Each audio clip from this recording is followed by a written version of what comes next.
1911년 우창봉기가 일으킨 혁명의 불길은 순식간에 전국으로 퍼졌고 신의 혁명이라고 부르는 이 사건은 청나라의 몰락과 함께 중국 역사상 최초로 중화민국이라는 공화정이 들어서게 했습니다. 하지만 거대한 중국 땅을 한순간에 아울 수 있는 새로운 체제의 정착은 결코 쉬운 일이 아니었습니다. 각 지역에서 군을 통솔하던 세력들은 권력을 차지하려는 야심으로 무장하고 저마다 중국 전역을 무대로 치열하게 힘을 과시하기 시작하는데요. 오늘은 중국 대륙에서 벌어진 마치 춘추 전국시대를 연상시키는 권력을 향한 소용돌이와 혼돈의 시대에 관한 이야기입니다.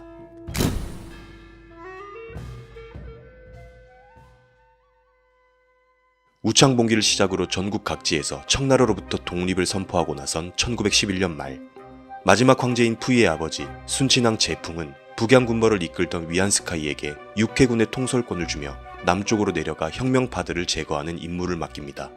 하지만 위안스카이는 혁명군을 토벌하는 신용만 했지 속으로는 다른 마음을 품고 있었는데요. 중화민국 임시정부의 임시 대총통이었던 순원과 협상 테이블에 앉은 위안스카이는 차기 대총통의 자리를 약속받고 청나라를 배신합니다. 그리고 자금성으로 군대를 돌린 위안스카이는 선통제 푸이를 끌어내렸고 그렇게 청나라는 역사 속으로 사라졌죠. 그리고 약속대로 위안스카이는 1912년 3월 중화민국의 2대 임시 대총통의 자리에 앉습니다. 하지만 위안스카이의 야심은 이것으로 끝이 아니었습니다. 그는 대총통의 자리에 만족하지 못하고 황제의 자리에 앉는 꿈을 꾸고 있었죠. 결국 1915년 12월 그는 중화민국이란 이름을 중화제국으로 선포하고 스스로 황제의 자리에 오름으로써 꿈을 실현시킵니다. 그러나 이러한 시도는 시대를 역행하는 헛된 야심에 불과했는데 서구 열강들, 혁명파 세력들, 민중들 모두 위안스카이에게 등을 돌리게 됩니다. 결국 중국 남부지방을 중심으로 위안스카이에게 대항하는 격렬한 폭동과 함께 중화민국을 지키기 위한 호국전쟁이 일어나게 되었고 이로 인해 위안스카이는 황제의 자리에 오른 지 83일 만에 자신의 황제 선포를 철회하고 중화민국으로 되돌립니다. 그리고 그는 얼마 지나지 않아 지병으로 사망하죠. 그런데 대총통 위안스카이의 갑작스러운 사망으로 인해 중앙 권력에 공백이 생기자 중국 전역은 중화민국의 주인 자리를 차지하기 위한 각 세력의 치열한 권력 쟁탈전으로 인해 뜨거워지기 시작합니다.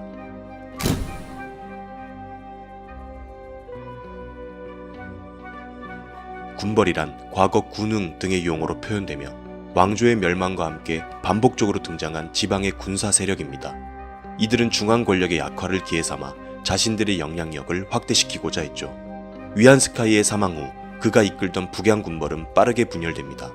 段祺루이를 중심으로 한 안희군벌, 펑거장을 중심으로 한 지게군벌, 그리고 만주의 마적대 출신인 장쩌린을 중심으로 한 동북지역의 봉천군벌이 대표적이죠.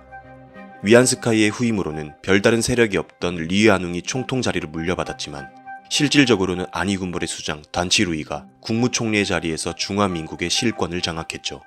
당시 유럽에서는 1차 세계대전이 한창 진행 중이었습니다. 이 거대한 전쟁은 유럽뿐만 아니라 전 세계에 영향을 미치고 있었죠. 위안스카이 때부터 중화민국은 중립국을 자처하며 전쟁에 참여하지 않고 있었습니다. 하지만 북양정부를 장악하고 있던段祺루이의 생각은 조금 달랐습니다. 그는 독일에 선전포고하고 전쟁에 참전해 계속되던 배상금 지급을 중단하고 전쟁을 빌미로 일본으로부터 돈을 빌려와 자신의 군사력을 더욱더 강화하고 싶었던 것이죠. 하지만 리안웅과 의회는 계속해서 중화민국의 참전을 반대했고段祺루이는 무력으로 의회와 반대 세력을 진압하고자 합니다. 이에 리안웅은 또 다른 군벌인 장신을 끌어들여段祺루이의 움직임을 저지하려 하는데요. 이때 장신 역시 다른 마음을 품고 있었습니다. 장신은 갑자기 자신의 군대를 자금성으로 돌려 의회를 해산하고 청나라의 부활을 선언하며 마지막 황제 푸이를 복위시킵니다. 그때 푸이의 나이 12살이었는데 어린 황제를 등에 업고 자신이 권력을 휘두르기 위함이었죠. 당황한 리안웅은 다시段祺루이에게 장신을 몰아낼 것을 요청했고 결국段祺루이는 장신의 세력을 진압하고 복벽 12일 만에 푸이를 다시 퇴위시킨 뒤 정권을 재장악합니다. 한편 위안스카이에게 밀려 일본의 망명해 중화혁명당을 조직한 순원은 이러한 혼란을 틈타 중국으로 돌아오는데요. 서남부 지역의 군벌들과 손을 잡은 순원은 1917년 광저우를 중심으로 새로운 군정부를 수립합니다. 남쪽의 광동 군정부는 순원의 삼민주의 이념을 바탕으로 중국의 현대화와 통일, 그리고 임시 약법을 사수하기 위해 북양정부와 싸우게 되고 이를 호법운동이라고 합니다. 이러한 호법운동은 1920년대 중반까지 여러 차례의 실패를 거듭하며 계속되었습니다. 그만큼 호법이란 이 시기에 순원을 비롯한 혁명 세력들에게 매우 중요한 문제였습니다. 1912년 중화민국이 세워지면서 대총통의 권력을 억제하기 위한 임시약법이 도입되었습니다. 이를 구약법으로 부르고 있죠. 하지만 1914년 위안스카이는 자신의 독재를 강화하기 위해 대총통에게 권력을 몰아주는 신약법을 공포했습니다. 위안스카이를 이어 북양정부의 실세였던 단치루이 역시 이 신약법을 그대로 계승하고 있었고, 순원과 남쪽의 군벌 세력들은 손을 잡고 임시약법을 수호하기 위해 싸웠다고 해서 호법운동이라고 부르고 있는 것이죠. 하지만 이때 역시 각자의 생각은 달랐습니다. 이 시기 북양정부 내에서는 단치루이의 안위군벌과 펑거장의 지게군벌 사이에 갈등이 불거지고 있었고, 순원이 힘을 빌린 서남쪽의 군벌들 역시 임시약법, 민주주의, 혁명과 같은 이상에는 관심이 없었죠. 오로지 순원과 혁명 세력들과 결탁해 자신들의 세력 확대만 노리고 있었습니다. 결국 자신의 이속만 챙기기에 바빴고, 이 호법운동은 1917년을 시작으로 각 세력 간의 연합과 배신이 난무하며 얼룩지게 되죠. 이렇듯 이 시기 중화민국이란 무대는 극도의 혼란 그 자체였고, 여러 군벌과 정치인들의 야심이 얽히고 설키며 중국 역사의 중요한 변곡점을 만들어내고 있었습니다.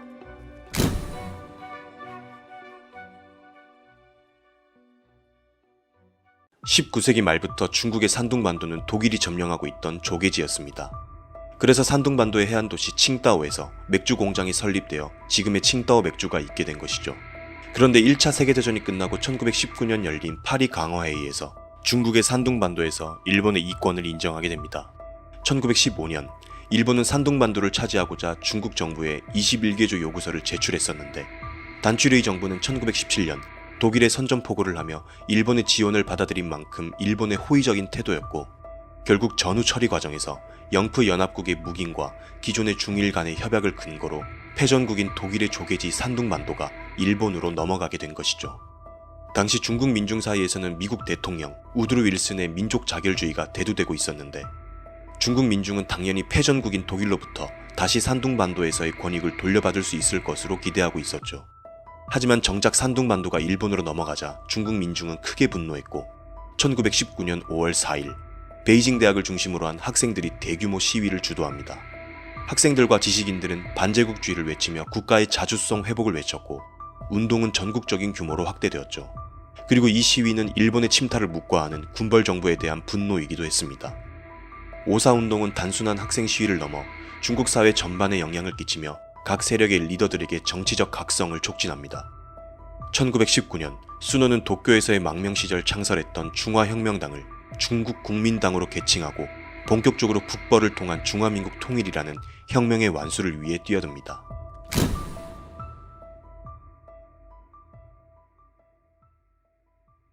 때는 1917년, 러시아에서는 레닌이 이끄는 볼셰비키가 공산주의 혁명에 성공합니다. 하지만 이러한 공산주의 이념은 서방 국가들 사이에서의 고립을 유발했고, 그들의 눈은 자연스레 중국으로 향합니다. 당시 순원은 신해혁명 이전인 흥중의 시절부터 제대로 된 자신만의 군대 없이 각 지역의 군벌에 의존해 투쟁하고 있었습니다. 그리고 신해혁명으로 중화민국이 수립된 이후에도 오히려 위안스카이에게 실권을 넘겨줘야 했던 뼈아픈 경험이 있었죠. 이후에도 항상 군벌들의 배신, 내부 분열 등으로 인해 혁명은 실패했고 해외를 전전하곤 했습니다. 이러한 값비싼 경험을 한 순원이 오로지 국민당만의 군대를 양성해 외부에 의존하지 않아야 한다고 판단하던 그 시점, 레닌은 순원에게 도움의 손길을 내밉니다.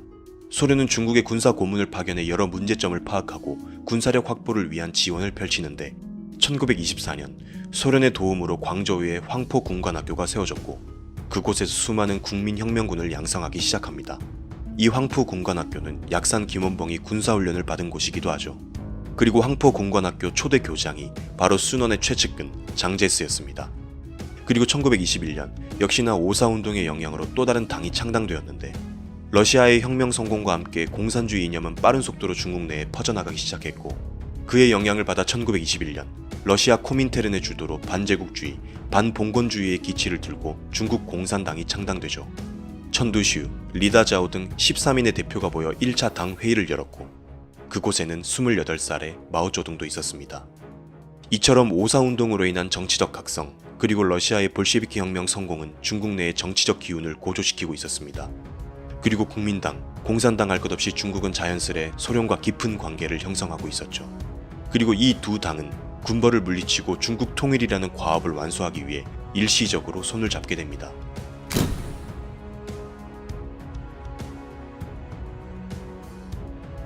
한편 1920년 지게파의 펑거장이 사망하고 그의 뒤를 이은 차오쿤과 우페이프는 집권 세력인 단치루이의 안위파와 전쟁을 벌입니다.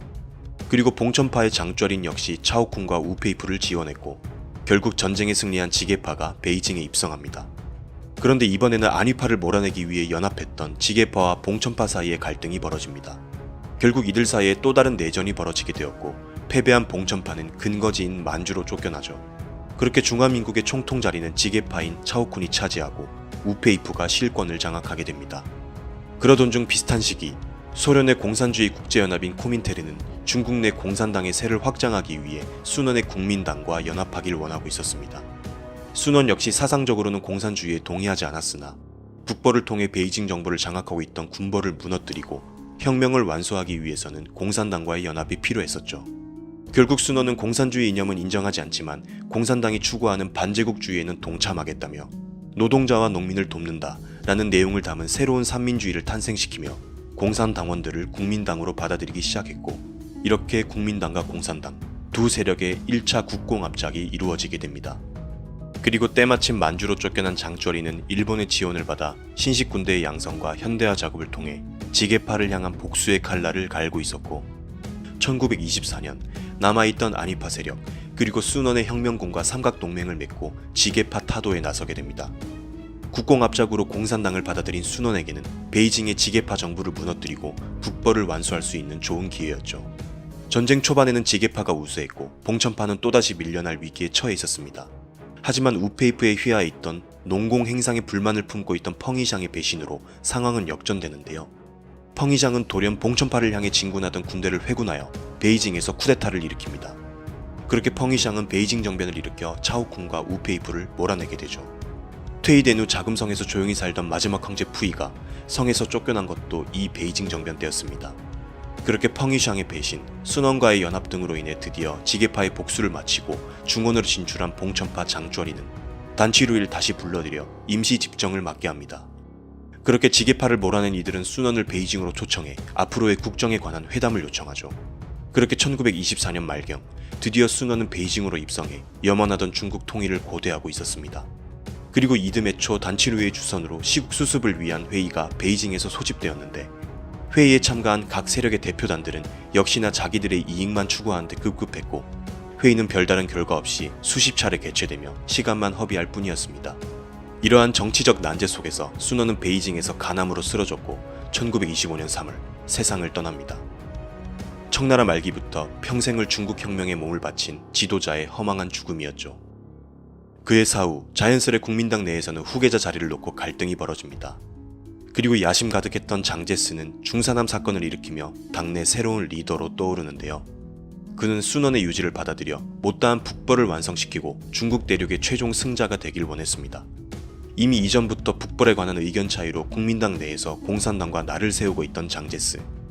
상하이를 점령한 장제스의 국민혁명군은 국민당 내부의 공산당원들을 탄압하고 축출하기 시작하는데요.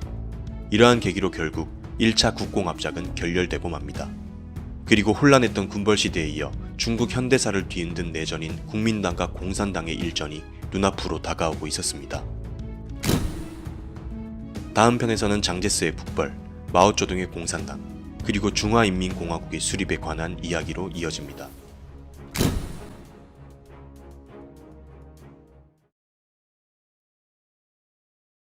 (1912년) 청나라는 역사 속으로 사라졌고 중화민국이라는 새로운 국가가 탄생했습니다. 그러나 새로운 나라의 주인은 국민도 혁명을 주도한 세력도 아니었습니다. 북양군벌이라는 강력한 군대를 이끌고 있던 위안스카이가 중화민국의 실권을 장악해버리죠. 그리고 위안스카이가 죽자 그가 이끌던 북양군벌은 빠르게 분열했고 거대한 중국 대륙 각 지역에서도 웅크리고 있던 여러 군벌들이 모습을 드러내는데요. 이들은 혼란한 시기를 틈타 중원을 차지하겠다는 야욕을 숨김없이 드러냈고 혁명의 불길로 활활 타올랐던 중국 대륙은 군벌 간의 내전으로 인해 또다시 격변의 시기를 거치게 됩니다. 그리고 군벌 간에 갈기갈기 찢어져 있던 대륙을 하나된 중국으로 통일하고자 했던 세력들이 존재했는데 바로 국민당 그리고 공산당이었습니다. 공산당은 자신들의 세를 확장하기 위해 국민당과 손을 잡을 필요가 있었고 국민당 역시 소련의 지원을 받으며 중국 전체를 손에 넣기 위해 공산당과 일시적으로 힘을 합치는데요. 오늘은 국민당이 북쪽의 군벌 정부를 타도하고 중국 대륙을 통일하기 위해 감행한 북벌에 관한 이야기입니다.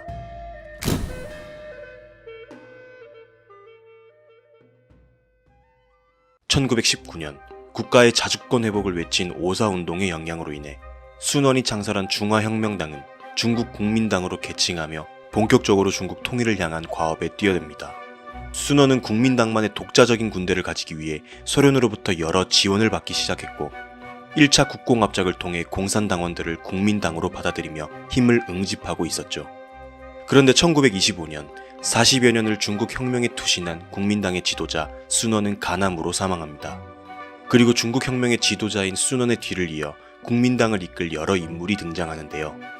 후한민, 왕징웨이, 랴오중카이가 국민당의 대표적인 차기 리더들이었습니다. 그리고 그들은 각각 다른 정치적 성향을 가지고 있었는데 후한민은 우파, 왕징웨이는 중도 좌파, 랴오중카이는 좌파적 성향을 가지고 있었죠. 그러던 중 1925년 좌파적 성향을 가지고 있고 1차 국공합작을 주도했던 인물인 랴오중카이가 암살을 당합니다. 그리고 정반대의 세력이었던 후한민은 이 사건과 연루되었다는 의혹으로 소련으로부터 숙청을 당하게 되죠. 그리하여 자연스레 왕징웨이가 차기 광저우 국민당의 국민정부 주석 자리에 앉게 됩니다. 그렇게 국민당은 소련의 지원 아래 좌파적인 성향을 가진 세력이 정권을 잡아가고 있었습니다.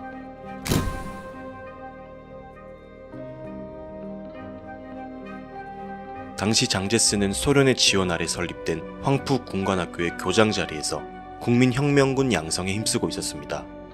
그러던 중 1926년 3월 군인 장제스가 국민당 내에서 정치적인 입지를 다지는 사건이 발생하게 되는데요.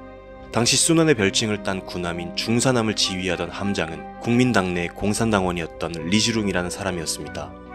3월 18일 황푸 인근 해안에서 상선이 해적의 습격을 받는 일이 발생합니다. 상선 보호를 위해 순시선 한 척을 파견해달라는 보고가 황푸 군관학교로 들어왔는데 어찌된 일인지 군함인 중산함이 황푸 해안에 들어와 정박합니다. 그런데 중산함의 출항을 명령한 적이 없던 장제스는 이 소식을 전달받고 리주룽을 의심하기 시작합니다.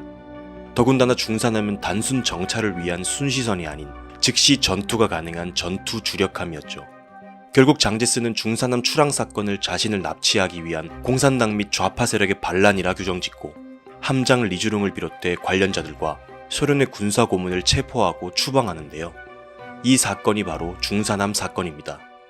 이 사건은 장제스가 국민당 내 좌파 세력 및 공산당과 대립하면서 자신의 정치적 입지를 다질 수 있는 계기가 되었고 1차 국공합작으로 적과의 동침을 이어갔던 두 당의 관계에도 계속해서 균열이 가고 있었습니다.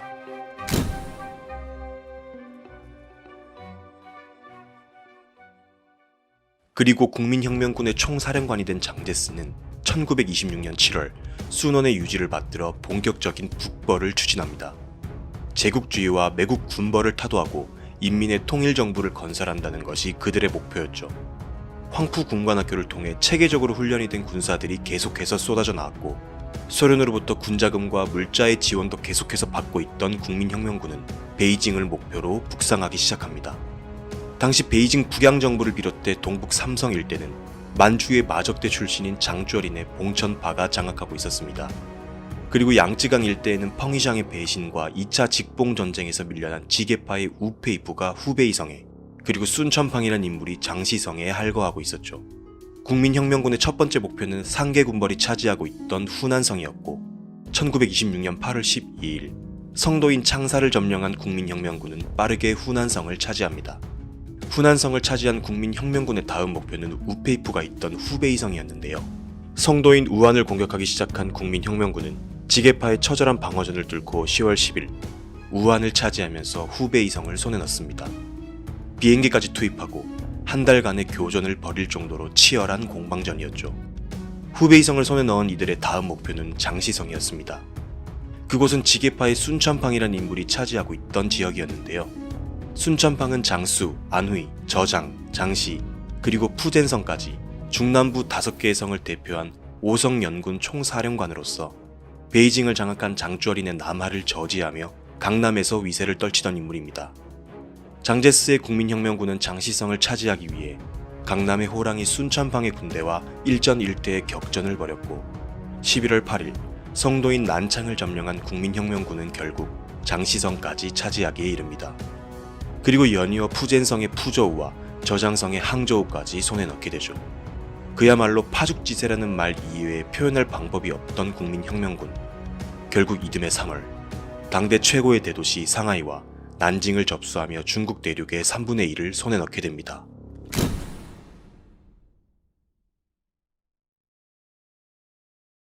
이렇듯 북벌은 일사천리로 진행되고 있었습니다. 하지만 이전부터 국민당 내부에서 좌우 간의 갈등의 골은 깊어지고 있었는데요. 당시 국민당을 장악하고 있던 좌파와 공산당 진영은 장제스의 세력이 확장되는 것을 경계하고 있었습니다. 그리고 이 두 진영의 갈등은 광저우에 있던 국민당의 정부를 어디로 옮길 것인가에 대한 논쟁으로 인해 극심해집니다.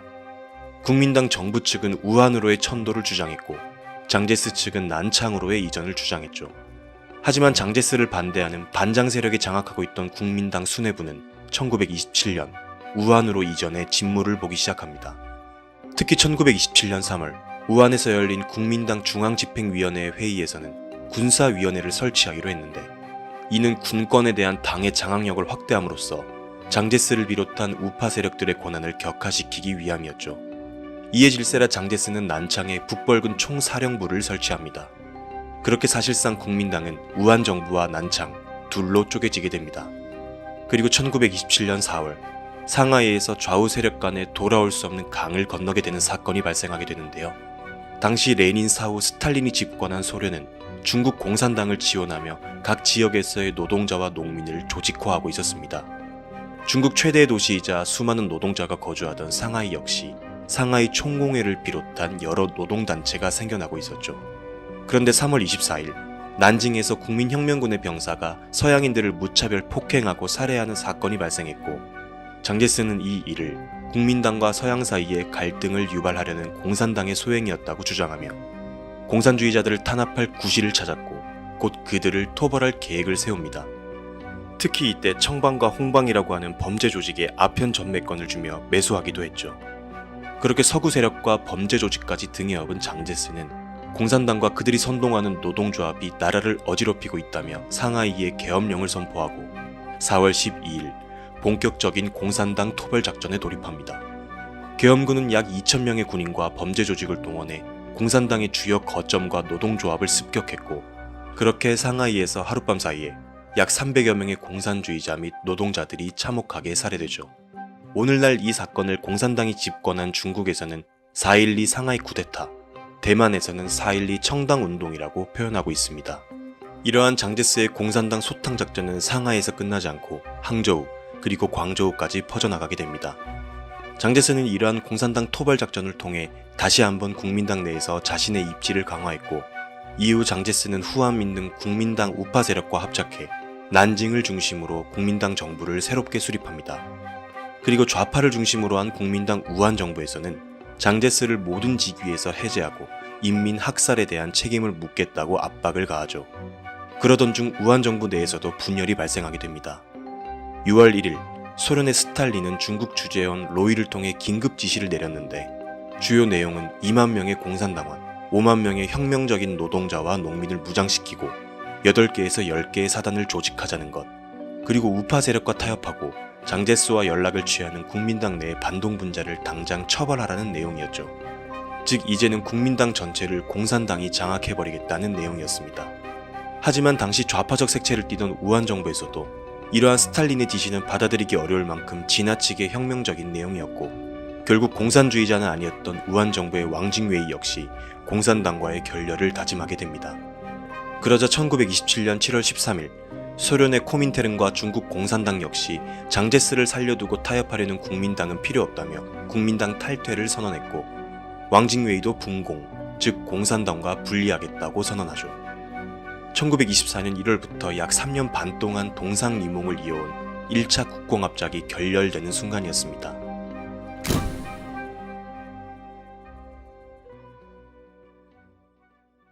국민당은 북벌을 추진하며 난징과 우한으로 쪼개졌다가 다시 우한 정부 역시 공산당과 결렬을 선언한 상황. 아직 미완인 북벌을 완수하기 위해서 국민당은 하나로 힘을 합칠 필요가 있었고, 왕징웨이를 비롯한 우한 정부는 난징 정부와의 통합을 선언합니다. 하지만 이때 조건으로 내건 것이 지나치게 강경하고 군권을 장악하고 있던 장제스의 하야였죠. 그리고 장제스는 국민당의 단일 정부의 필요성에 공감하며 일정 기간 화해 분위기를 조성하기 위해 우한 정부의 조건을 받아들이고 일선에서 물러나게 됩니다. 하지만 장제스는 하야한 지 얼마 지나지 않아 국민당으로 복귀하며 다시 한번 북벌군의 총사령관의 자리에 오르게 되는데요. 장제스의 복귀에는 그의 세 번째 결혼 상대였던 숭메이링이 상당한 영향력을 미쳤다고 합니다. 숭메이링은 당시 중국의 대부호인 숭씨 가문의 셋째 딸이었는데요. 여자도 조국을 위해 큰일을 할 수 있다며 유학을 보내준 아버지 덕택에 미국에서 공부하며 성장했고, 훗날 장제스가 시안 사건이라는 일로 어려움에 빠졌을 때 장제스를 구해낸 여성이기도 합니다. 또한 장제스의 고향은 닝보, 즉 난징과 상하이 근처에 있는 항구 도시였는데요. 그만큼 중국 동남 지역은 장제스의 실제 고향이기도 했고, 난징 정부를 새로 수립할 만큼 장제스의 정치적 기반이 된 곳이기도 했습니다. 결국 재계를 뒤흔들 만한 든든한 아내의 지방과 지역의 민심을 기반으로 장제스는 1928년 1월 국민당으로 화려하게 복귀합니다. 그리고 북벌군의 총사령관, 국민혁명군위원회 주석, 중앙정치위원회 주석 자리에 취임함으로써 군정의 실권을 장악해버리죠. 그리고 당내 혼란을 수습하고 결속을 다진 장제스는 1928년 4월 북벌 재개를 선언합니다.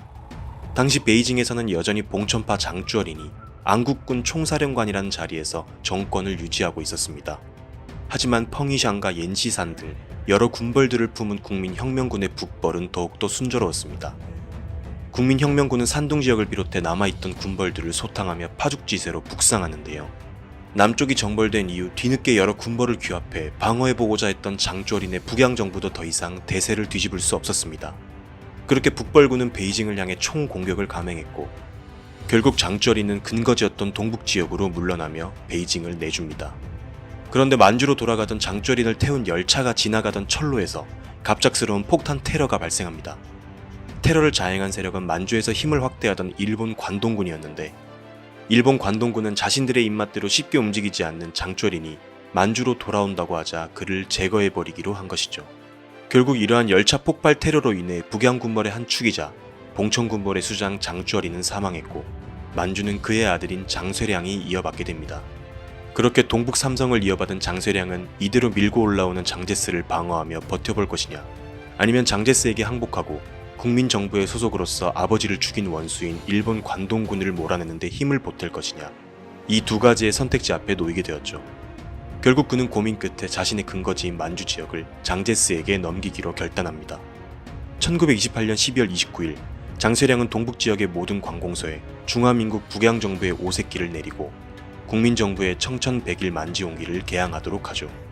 그리고 장제스는 장쇠량을 국민정부의 동북군 사령관으로 임명했고, 그렇게 장제스의 국민당은 위안스카 이후 벌어진 군벌 난립기를 정리하고 중국을 재통일하게 됩니다.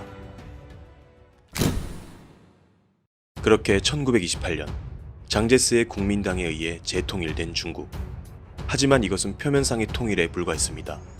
여전히 중국 대륙 전역에는 200만이 넘는 군벌들의 군대가 살아 숨쉬고 있었고, 이들이 언제 어디에서 반란을 일으켜도 이상하지 않을 상황이었죠.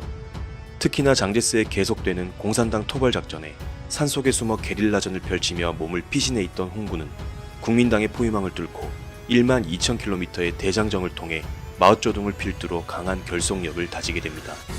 그리고 일본 역시 만주사변과 중일전쟁을 일으키며 본격적인 중국 침탈에 돌입하는데요. 복잡하고도 복잡한 중국 현대사의 격변기. 다음 편에서는 국민당과 공산당 간의 피할 수 없는 대결, 국공내전 이야기로 이어집니다.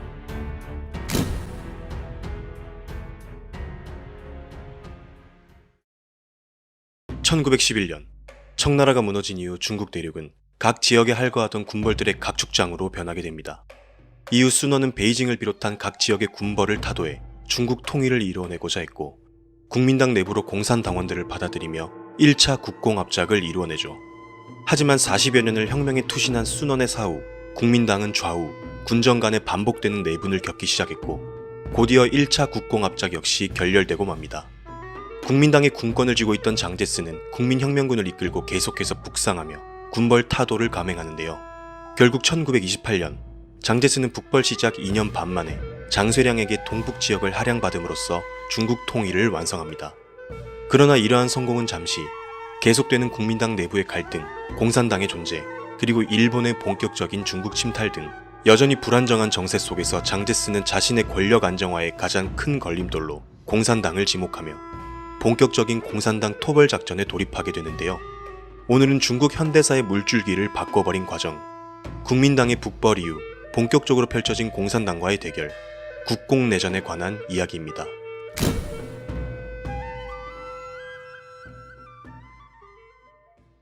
(1917년) 러시아 혁명 성공은 중국의 지식인들에게 많은 영향을 미치고 있었습니다. 그들은 마르크스주의와 레닌주의를 접하며 중국에서도 사회주의 혁명이 가능하다는 희망을 품기 시작했죠. 한편 민중들 사이에서도 신문화운동과 오사운동이 연이어 일어나며 반제국주의, 반봉건주의 의식이 고취되고 있었습니다. 특히 오사운동은 마르크스주의가 중국에서 널리 전파되어 노동운동과 점차적으로 결합하게 했고, 상하이와 같은 도시 중심으로 노동자와 대중들에게 마르크스주의가 선전되며 계급투쟁을 위한 여러 단체들이 설립되기 시작하죠. 이와 함께 코민테른의 지원을 받아 상하이, 베이징, 창사, 광저우와 같은 각 지역에서 공산주의 소조라는 작은 조직들이 갖추어지며 조금씩 체계를 갖추기 시작하는데요. 결국 당시 베이징대 교수이자 마르크스 연구회를 조직해 공산주의 사상의 구심점 역할을 하던 천두슈와 리다자오는 1921년 7월 상하이에서 제1차 전국 대표회의를 개최합니다. 회의에는 베이징, 상하이, 창사 등 각 지역의 대표자 13명, 그리고 코민테른 대표로 2명, 총 15명이 참석했죠. 그렇게 이 회의를 통해 우리가 알고 있는 중공, 중국 공산당이 창당됩니다. 그리고 창당 당시 중국 공산당의 당원 수는 57명에 불과했죠. 공산당의 중앙기관으로 중앙국이 설치되었으며 초기 서기로는 천두슈가 선출되었습니다. 그들은 창당 이후 전국 각지에서 소조직으로 활동하고 있던 그들의 조직 기반을 확대해 나가기 시작하는데요. 그중 공산당 세력을 가장 크게 키울 수 있었던 주요 전략은 바로 1차 국공압작이었습니다. 당시 순원의 국민당은 북벌을 완수하기 위해 소련의 지원을 받고 있었고, 그의 연장선으로 공산당원들을 국민당으로 받아들였던 것이죠.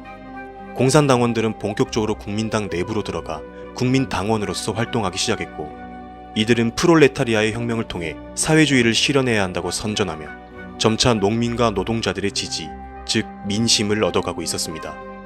그리고 그 중심에는 1차 당회의에 참석한 전국대표 13인 중 후난성 창사의 대표였던 인물인 모택동, 마오쩌둥도 있었습니다.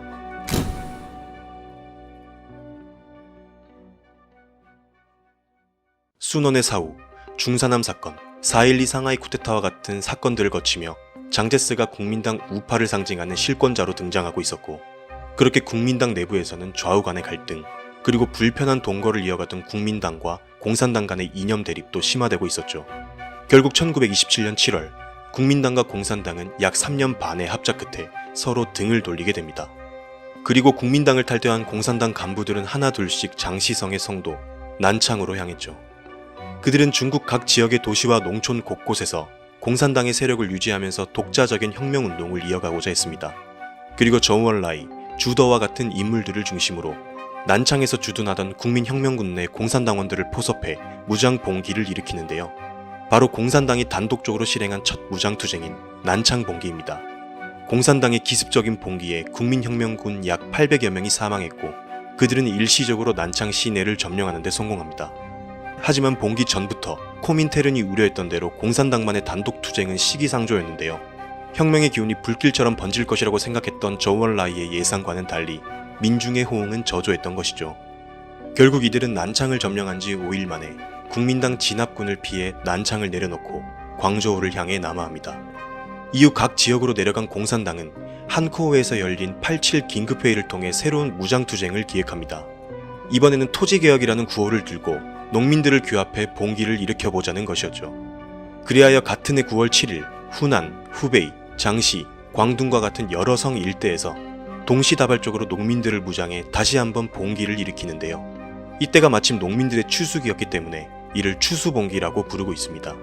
그리고 공산당으로부터 추수봉기의 책임자로 지목된 인물이 바로 마오쩌둥이었죠. 추수봉기는 농민들의 대대적인 호응을 얻으며 여러 지역을 점령, 혁명의 불길을 다시 한번 점화하는 듯 보였습니다.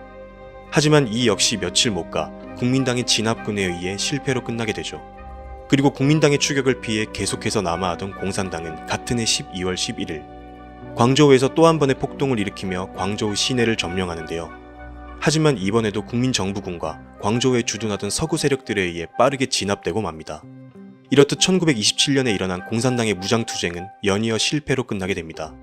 하지만 이러한 실패의 과정은 중국 대륙 각지의 공산당원들에게 혁명의 의지를 불어넣는데요.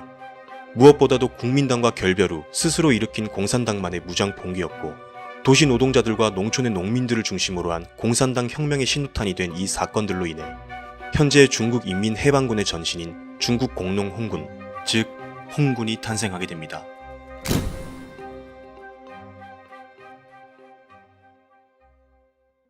추수봉기의 실패를 겪고 마오쩌둥의 홍군은 국민당을 피해 산속으로 들어가 게릴라전을 펼치기로 합니다. 그리고 1927년 10월 그들이 거점으로 삼은 곳은 진강산이라는 곳으로 후난성과 장시성의 경계에 위치한 곳이었는데요.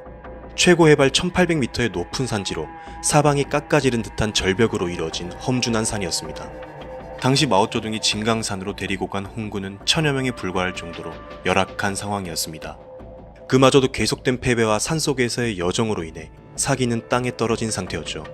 그곳에서 마오쩌둥은 위안원차이, 왕좌라는 인물이 이끌던 진강산의 마적단을 규합해 병력을 확대하기 시작합니다. 그리고 1928년 초 인근으로 피신해 있던 주더가 흩어져 있던 여러 홍군을 규합해 1만여 명을 이끌고 진강산으로 합류하게 되죠. 그리고 같은 해 펑더와이가 8천여 명의 병력을 이끌고 합류합니다. 그렇게 마오쩌둥은 홍군에 합류, 인근 농민군 통합을 통해 다시 홍군을 재편해 나가고 있었죠. 그리고 마오쩌둥과 지도부는 토지개혁을 통해 농민들에게 토지를 재분배하며 민심을 얻고자 했습니다. 한편 장제스는 공산당의 잔당들이 진강산에 근거지를 마련하고 투쟁을 이어가고 있다는 소식을 접합니다. 하지만 당시 국민혁명군은 본격적으로 2차 북벌을 나선 시점이라 온전히 병력을 공산당 토벌에 집중할 수는 없었죠. 지역의 일부 병력으로 진강산 세력을 토벌하고자 했으나 험준한 산이라는 지형을 10분 활용한 홍군은 토벌군의 방어를 계속해서 막아냅니다. 그렇게 성공적으로 진강산에 정착해서 그들만의 진지를 구축하는 것 같았던 마오쩌둥과 홍군. 하지만 고립된 산속에서의 투쟁은 그리 오래 갈 수 없었습니다. 호박 외에는 재배할 수 있는 농작물이 전무했고 산속에서의 고립이 지속되며 소금, 쌀, 고기, 의약품, 옷 등 필수품 보급을 받기가 점차 어려워지고 있었죠. 여러 질병들은 병사들을 괴롭히고 있었고 잇따라 사기도 계속해서 떨어지고 있었습니다. 그리고 이와 동시에 토벌군을 계속해서 막아내면서 버티기란 더더욱 불가능에 가까워지고 있었죠. 결국 마오쩌둥은 1929년 1월 14일 공산당 중앙위원회에 진강산 투쟁을 끝내겠다고 선언하고 다음 근거지인 루이진으로 향합니다.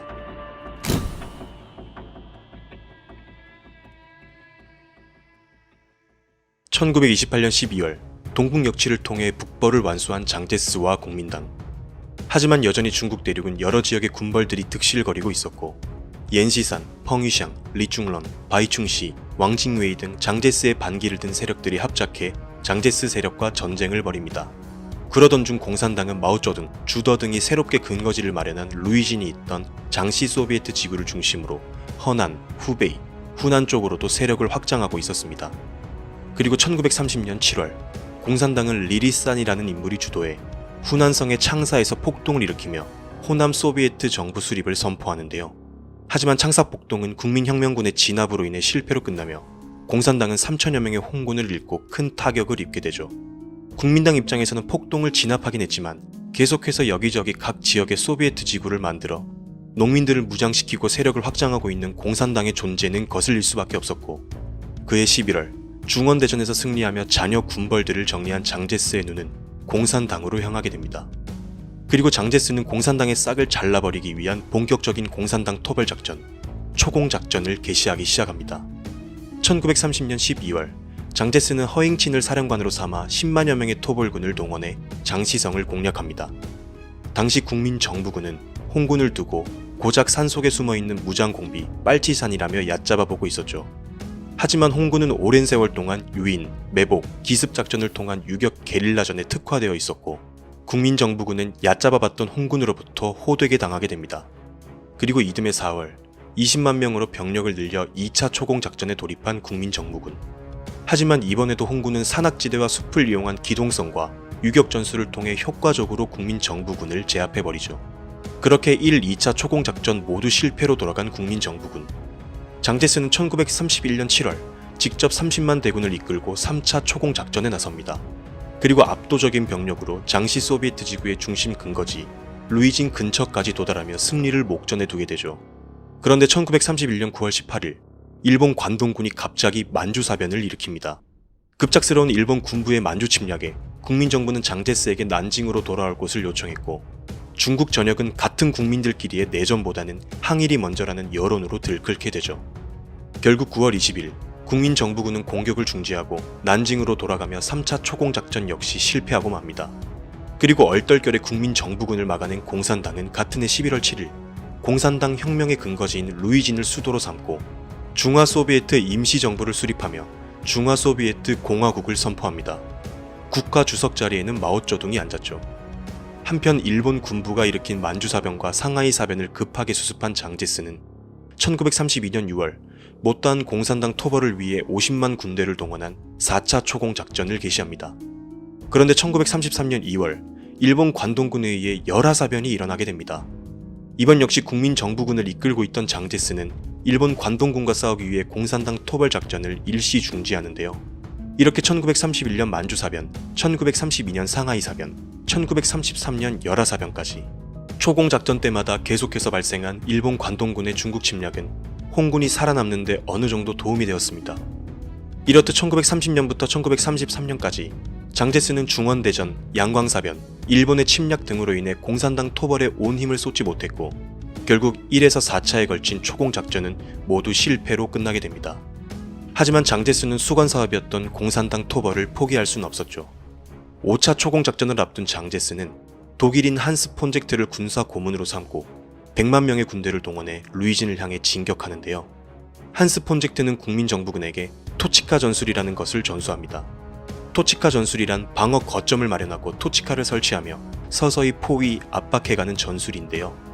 국민정부군은 공산당의 주요 근거지 주변에 콘크리트로 방어 거점을 설치하고 여러 개의 토치카를 연결해 포위망을 형성하고 각 토치카마다 기관총과 박격포를 배치함으로써 공산당의 탈출로를 차단하고 내부로의 지원과 보급을 막았습니다. 그리고 그에 맞서는 중화소비에트 공화국은 계속해서 유격전만 일삼는 마오쩌둥을 실각시키고 28인의 볼셰비키라고 부르던 소련 유학파 출신인 왕민과 보구 등을 중심으로 권력 구조를 재편하죠. 그들은 독일인인 오토 브라운을 군사 고문으로 삼고 유격전 따위는 패배주의, 도주주의라고 비판하며 국민당과 전면전으로 맞서는 방식을 채택합니다. 홍군은 나름대로 20만의 병력, 그리고 1에서 4차 초공작전을 거치며 국민정부로부터 노획한 수많은 무기들을 가지고 있었고, 심지어 홍군의 무기 보급은 장제스로부터 나온다 라고 조롱할 정도로 자신감에 차 있었죠. 하지만 유격전이 아닌 전면전에서는 국민정부군의 화력, 특히 중화기에서 차이를 극복하기는 어려웠습니다. 심지어 국민정부군은 300여 대의 항공기도 동원하는데요. 그야말로 공산당을 박멸해버리겠다는 계획이었습니다. 그렇게 100만 명 중 50만 명은 루이진 주변의 공산당 근거지를 소탕하면서 나머지 50만 명으로 수십 겹의 토치카를 쌓았고, 몇 달 동안 조금씩 전진하면서 중화 소비에트의 수도 루이진을 포위해 나가며 공산당의 숨통을 조여버리고 있었습니다. 홍군은 어떻게든 토치카에 저항해보려 했으나 국민정부군의 우세한 화력에 밀려 계속해서 거점을 내주고 있었죠. 그렇게 1934년 장제스의 소원대로 공산당은 중국 대륙 위에서 사라지기 일보 직전이었습니다. 공산당 입장에서는 시간이 없었습니다. 더 버텨봤자 국민당의 포위망은 점점 더 좁혀올 것이고, 그렇게 되면 홍군은 전멸하게 될 것이 불을 보듯 뻔했죠. 더는 희망이 없다고 판단한 공산당은 조금이라도 틈이 있을 때 루이진을 탈출하기로 결정합니다. 그리고 1934년 10월 총석이었던 보구를 비롯해 마오쩌둥, 정원라이, 주더, 펑더와이 등의 간부들은 남은 홍군 10만여 명을 이끌고 국민당군의 포위망을 뚫는 탈출 작전을 감행합니다. 그렇게 국민당을 피해 무려 12,500km를 걸어서 이동한 사건, 대장정이 시작되는 순간이었죠. 그리고 곧이어 루이진을 점령한 장제스는 서쪽으로 도망간 공산당을 추격하기 시작하는데요. 다음 편에서는 지금까지도 중국 공산당이 가장 자랑스러워하는 순간인 대장정, 그리고 끝나지 않은 국공내전 이야기로 이어집니다.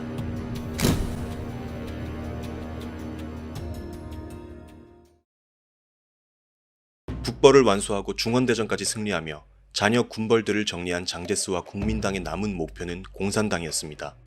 그리고 1930년 장제스는 본격적으로 공산당을 섬멸하기 위한 작전, 초공작전에 돌입합니다. 하지만 일본 군부는 만주사변, 상하이사변, 열하사변 등을 일으키며 본격적으로 중국을 침략하고 있었고, 국민당 내부에서는 여전히 반장제스 세력들이 규합해 장제스를 견제하고 있었죠.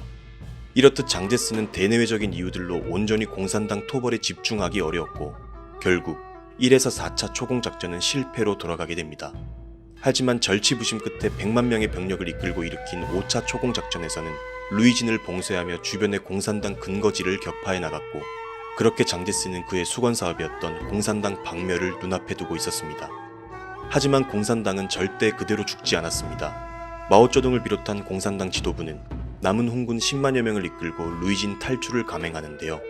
오늘은 국민당의 포위망을 뚫고 루이진을 탈출해 무려 12,500km를 걸어서 이동한 사건인 대장정에 관한 이야기입니다.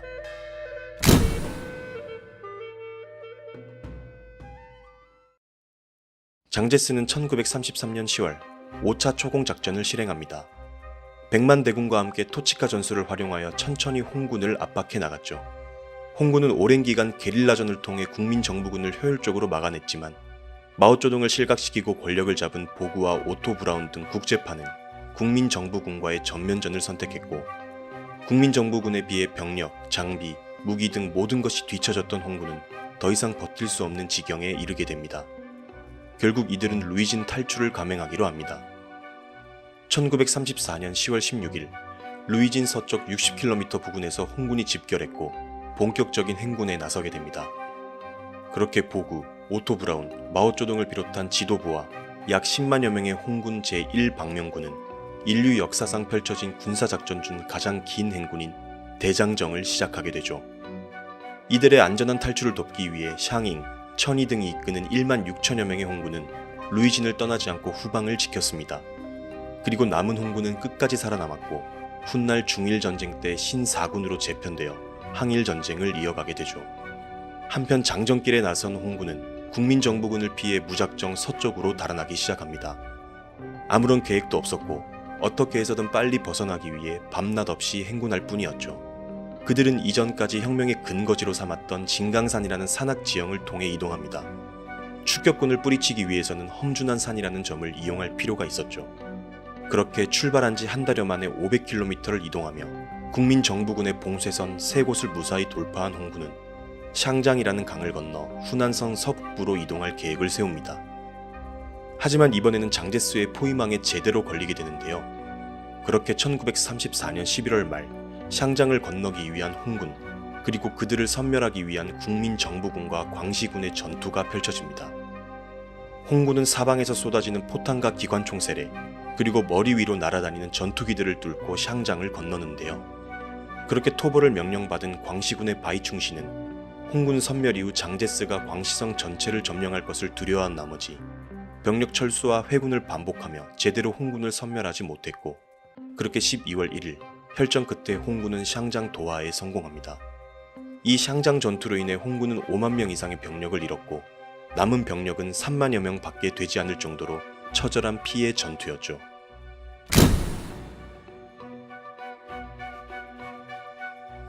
홍군은 구이저우성의 쭈니라는 곳을 목적지로 길을 떠납니다. 그리고 1935년 1월 쭈니에 도착한 이들은 잠시 재정비를 하며 향후 공산당의 방향을 두고 중앙정치국 확대회의를 갖기로 하죠. 총석이었던 보구와 군사고문 오토 브라운, 그리고 마오쩌둥, 저우언라이, 펑도와이, 주더 등 핵심 간부 20명이 참석했고 덩샤오핑이 회의 기록을 맡았습니다. 회의에서는 장정의 과정을 돌아보고 실패 원인과 문제점, 그리고 향후 홍군의 방향에 대한 주제로 열띤 토론을 벌이는데요. 총석이 보구를 비롯한 지도부는 5차 초공작전에서 유격전을 벌이고 전면전을 택했다가 처절하게 도망자가 되어버린 것, 그리고 탈출 이후 샹장을 건너며 절반 이상의 병력을 잃어버린 것에 관한 책임을 회피하긴 어려웠죠. 하지만 보구는 지금까지의 실패 원인은 국민당군의 압도적인 군사력 때문이고 현재의 지도부는 전혀 문제가 없다고 얘기합니다. 그리고 마오쩌둥이 실었던 보구의 지지자들은 계속해서 마오쩌둥이 과거 펼쳤던 유격전을 두고 손자병법, 삼국지 연의 같은 고전에서나 나올 법한 낡고 촌스러운 전술이라며 비판하는데요. 러시아 혁명 이후 혁명파들은 체계적인 정규군을 중심으로 군사력을 키웠고 전면전을 통해 내전에 승리했으며 이를 통해 사회주의 국가 소련이 탄생할 수 있었다고 계속해서 마오쩌둥을 깎아내립니다.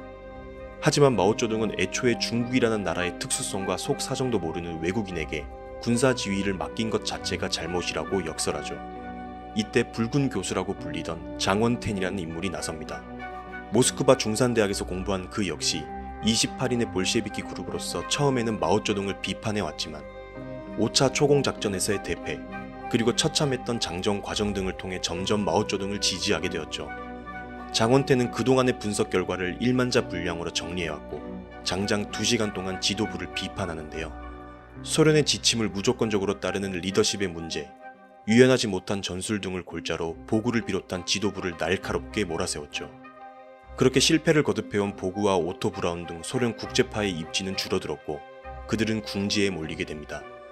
결국 2박 3일간의 회의를 통해 오토 브라운이 가지고 있던 군사지휘권은 주더와 저원라이가 쥐게 되었고 보구는 해임되었으며 후임으로 장원텐이 공산당 총서기로 선출됩니다. 그리고 마오쩌둥은 중앙정치국 상무위원이 되었는데 장원텐을 비롯해 간부들 대부분 마오쩌둥을 지지하고 있었고 홍군의 지지마저 받고 있던 마오쩌둥은 실질적으로 공산당 전체를 장악해 나가기 시작합니다.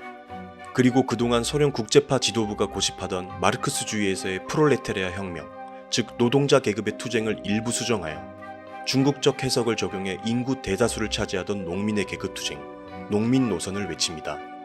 그리고 농민이 중심이 되어 도시를 해방시키자고 선전하며 대중들과 적극적으로 소통했고 민중은 마오쩌둥에게 환호하며 홍군을 재워주고 먹여주면서 행군을 적극적으로 도와주죠. 그렇게 중국 공산당은 중국만의 독자적인 사회주의 사상, 마오주의를 탄생시키며 민심을 얻어가고 있었습니다.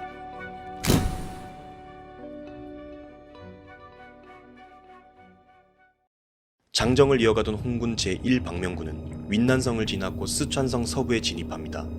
그들은 다두어라는 강을 건너 장거타오가 이끄는 홍군 제4방명군과 합류하는 것이 목표였죠.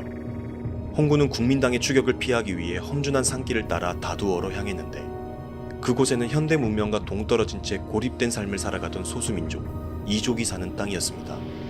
중국은 워낙 땅이 넓어 한족 외에도 다양한 이민족들이 곳곳에 거주하고 있었죠.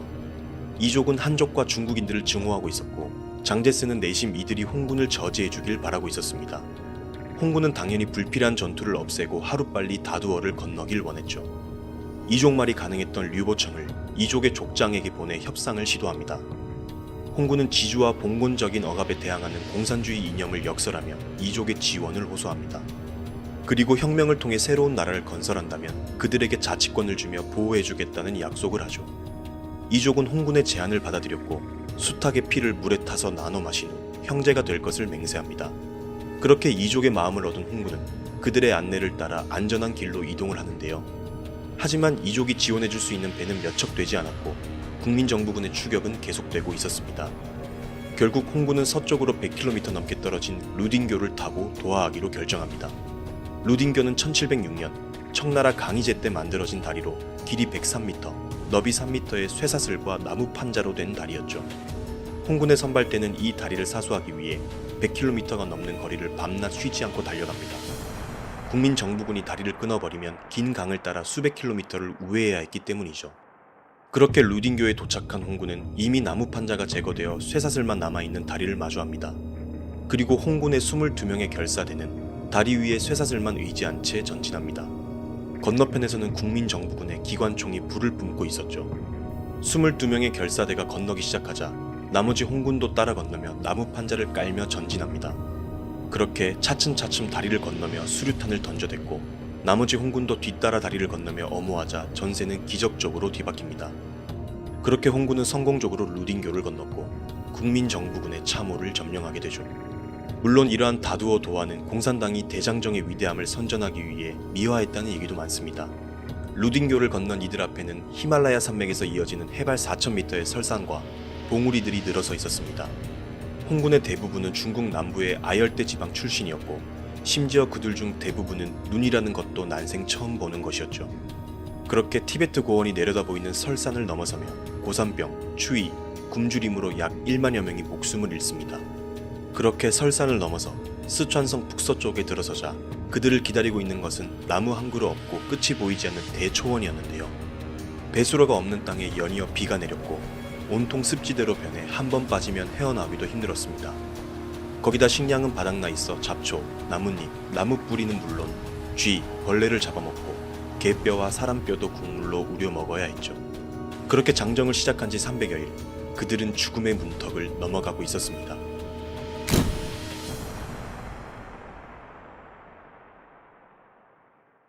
국민당군은 끊임없이 홍군을 소탕하기 위해 쫓아다녔지만 번번이 기회를 놓칩니다. 장제스는 표면적으로는 국민당의 리더로서 중화민국을 통치하고 있었지만 지역군벌과의 갈등과 분열은 여전했고 국민당의 일당 독재와 부패로 인해 민심을 계속해서 잃어갔죠. 넓은 중국의 지리적 특성상 애초에 중앙 집권은 힘들었고 먼 곳일수록 그의 영향력은 뻗치지 못했습니다. 지방의 군벌들 역시 겉으로는 장제스의 머리를 숙였지만 각자만의 군권을 계속해서 유지하고 싶어 했고 홍군 토벌이라는 명목하에 오히려 국민당에 자신들의 땅을 내어줄까봐 두려워했죠. 때문에 홍군의 장정길 내내 장제스는 지역의 군벌을 통제하는 데 어려움을 겪었습니다. 더군다나 쉬운 길을 두고 설산, 대초원과 같은 어려운 길을 통해 도망다니는 홍군을 쫓아다니는데도 분명 한계가 있었죠. 그리고 일반 민중들의 눈에 비친 국민당은 중국 통일이라는 명목 아래 20여 년째 내전을 벌이고 있었고 일본이 중국 본토를 침략하고 있는 와중에도 공산당 토벌이라는 이유로 계속해서 같은 중국인들끼리 전쟁을 일삼고 있었죠. 물론 공산당 역시 행군 중 점령한 마을을 약탈하고 그들의 식량과 물품을 보충하기도 했으며 티베트인, 무슬림 등 이민족들과 전투를 벌이며 어려움을 겪기도 했습니다. 하지만 1년간 2억 명이 넘는 민중들을 만나며 그들은 항일이라는 키워드를 꺼내들어 애국을 위한 행군임을 강조했고 점령지에서 지주의 땅을 몰수해 가난한 농민들에게 나눠주며 민중의 마음을 얻었죠. 그리고 농민 중심의 혁명을 외치고 그들만의 공산주의 이념을 설파하면서 중국의 수많은 지역민들과 정치적으로 결합합니다. 아무것도 몰랐던 민중들은 공산주의에 경외감을 가지기 시작했고 홍군의 여정을 적극 도우며 마오쩌둥을 존경하기 시작했죠. 그렇게 홍군은 죽음의 문턱을 넘어 간수성을 지나 산시성으로 들어갑니다. 그리고 1935년 10월 19일 산시성 북부의 예난이라는 도시를 공산당의 새로운 거점으로 삼기로 합니다. 그리고 그곳에서 중앙정치국 회의를 열며 대장정의 종료를 선언하죠.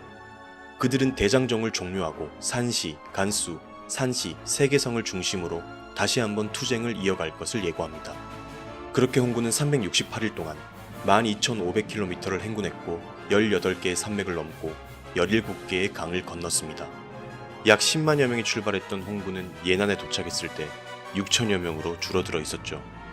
마오쩌둥의 홍군 제1방명군이 주로 이 장정을 이어갔고 흩어져 있던 2방명군, 4방명군도 각자만의 장정을 통해 국민정부군, 지역의 군벌들을 뚫어내고 산시성으로 합류합니다. 그들이 자리를 잡은 산시성은 황량하고 척박한 땅이었습니다. 그곳에서 공산당은 가난했던 지역민들의 호전성과 투쟁심을 활용해 다시 세를 확장시켜 나가기로 하죠. 이 대장정에 관한 의견은 사람마다 다릅니다. 마오쩌둥의 대장정은 지나치게 많은 희생을 요구한 여정이었고 공산당의 정치적 목적을 달성하기 위한 그들의 여정을 마치 영웅적인 모습으로 묘사했다고 비판하기도 하죠. 반면 공산주의자들은 인류 역사상 어디에도 없는 위대한 군사작전이라고 칭송하고 있습니다. 그리고 분명한 것은 이 장정을 통해 마오쩌둥은 한 지역을 대표하는 정치인이 아닌 공산당을 이끄는 중국 지도자의 한 축으로 일어섰으며 많은 민중들은 마오쩌둥을 경외하고 존경하기 시작했다는 것입니다. 적어도 마오쩌둥과 그의 추종자들에게는 신의 한 수였던 선전여행이었습니다. 일본은 만주를 침략한 이래로 1933년 산해강까지 넘어서며 베이징으로 가는 길을 뚫었고 조금씩 중국을 집어삼키고 있었습니다. 그리고 공산당은 홍군이야말로 일본과 맞서 싸울 수 있는 중국 내 유일한 군대라며 선전하고 다녔죠. 그렇게 그들은 항일 구국을 외치며 다시 동쪽으로 세를 확장시키려고 합니다. 그러자 장제스는 다시 한번 공산당을 토벌하기 위한 6차 초공작전 계획을 세우죠. 그러던 중 산시성 시안에서 국공내전의 판세를 완전히 뒤집어버리는 사건이 일어나게 되는데요. 다음 편에서는 역사를 뒤바꾼 사건인 시안 사건, 그리고 이어지는 2차 국공합작과 끝나지 않은 국공내전에 관한 이야기로 계속됩니다.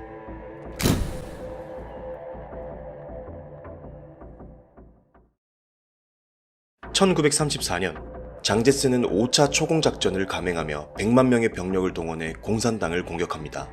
결국 중화소비에트 공화국의 수도이자 공산당이 근거지로 삼고 있던 루이진이 포위되죠.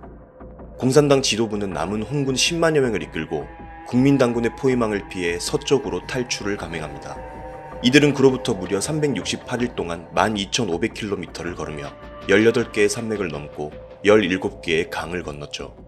이른바 인류 역사상 일어난 군사작전 중 가장 긴 행군이었던 공산당의 대장정이었습니다. 그리고 1935년 10월 공산당은 중국 북서쪽에 위치한 산시성 예난이라는 곳을 새로운 근거지로 삼고 대장정의 종료를 선언하는데요. 대장정 기간 병력 대부분을 잃어버린 공산당은 사망선고 직전에 놓인 상태나 다름없었죠. 하지만 그들은 항일과 공산주의라는 키워드를 이용해 민중들의 마음을 얻어가며 다시 한번 세를 확장하려 합니다. 그리고 1936년 산시성 시안에서 국민당을 이끌던 장제스, 그리고 국민당과 공산당의 운명을 뒤흔든 인질극이 발생하는데요. 오늘은 중국 역사를 바꿔버린 시안사변, 그리고 국민당과 공산당의 계속되는 대결에 관한 이야기입니다.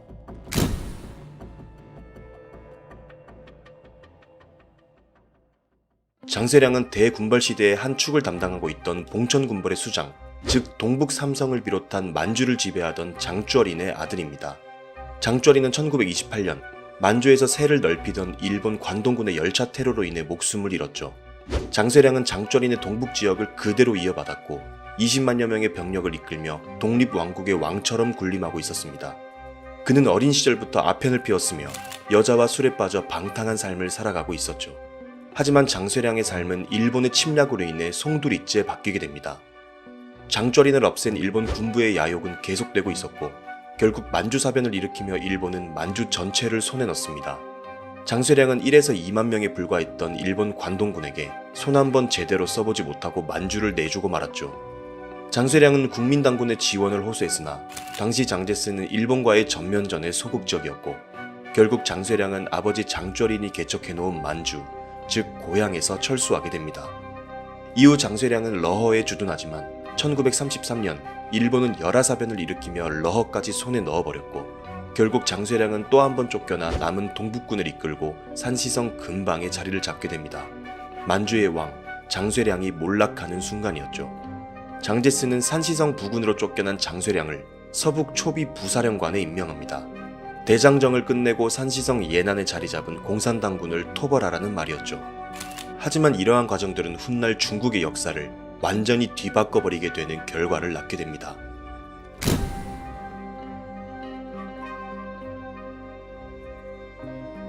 일본은 만주를 두고 러시아와 경쟁했습니다. 그리고 러일 전쟁에서 승리한 일본은 포츠머스 조약을 통해 랴오퉁 반도를 조차지로 확보했고 남만주 철도 지배권을 확보하며 만주에서의 영향력을 확대해 나가기 시작하죠. 그리고 일본은 다롄과 리순 지역을 관동주라고 정하고 관동 총독부를 설치해 군정을 실시합니다. 일본은 관동주의 군부, 즉 관동군을 중심으로 본격적인 중국 침략을 일삼기 시작하는데요. 1928년 열차 폭파 테러를 일으키며 봉천군벌의 수장이자 만주의 지배자 장쩌린을 암살해버렸고 이후 만주사변을 일으키고 만주국을 수립했으며 열하사변을 일으키며 내몽골 지방까지 진출하려 합니다. 이후 일본은 산해관을 넘어섰고 허베이, 텐진, 내몽골에 걸친 화베이 지방까지 장악해 나가며 중국 본토를 계속해서 삼키고 있었죠. 한편 공산당은 대장정을 통해 겨우 생존하긴 했으나 산시성의 척박하고 외진 땅에서 숨만 붙어 있는 상태였습니다. 반면 장제스는 분명 당시 중국 내에서 가장 영향력이 있는 인물이었죠. 군비에 자금을 많이 쏟는 만큼 그들의 무기, 장비는 점점 현대화되고 있었고 중국 전역의 200만 명의 병력 중 장제스의 직계군은 100만이 넘어가고 있었습니다. 하지만 장제스는 만주 침략 이래 계속해서 중국을 삼키고 있는 일본에 대해 소극적으로 대응합니다. 일본의 공세 때마다 아직 일본과 전면전을 벌일 힘이 부족하다는 이유로 계속해서 영토를 내주고 있었던 것이죠. 그리고 그의 시선이 집중적으로 향한 곳은 공산당이었고 오로지 공산당 토벌, 반공을 외치고 있었습니다. 반면 공산당은 1936년 2월 동정 항의를 선포하고 염계군벌의 엔시산이 있던 산시성을 침공하는데요. 공산당으로서는 항일 구국이라는 카드를 꺼내들어 민중의 마음을 얻고 대장정으로 극히 축소되어 있던 그들의 세를 동쪽으로 다시금 확장시키려는 마음이었죠. 하지만 공산당의 동정 항일은 장제스의 지원에 힘입은 옌시산의 군벌에 의해 실패로 돌아갑니다. 이로 인해 마오쩌둥의 홍군은 더 이상 장제스의 국민정부군과 정면 대결이 불가능한 상태로 돌아섰죠. 이에 마오쩌둥은 장제스에게 화해를 통한 항일 통일 전선을 결성하자고 제안합니다. 이는 중국 각지의 항일 여론, 즉 민심을 포섭하면서 시간을 벌 수 있는 전략이었죠. 하지만 장제스는 이를 거부하고 계속해서 공산당 토벌을 이어가겠다는 계획을 세웁니다. 그리고 남은 공산당 잔당을 뿌리 뽑아버리겠다며 본격적으로 6차 초공작전 준비에 돌입합니다.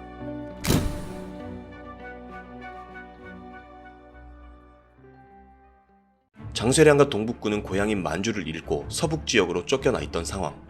장쇠량은 장제스의 지원을 받아 항의를 통해서 고향을 수복하길 원하고 있었습니다. 하지만 장제스는 여전히 외부보다 안을 먼저 단속해야 한다 라는 자신의 생각을 고수하며 공산당 토벌을 압박했죠.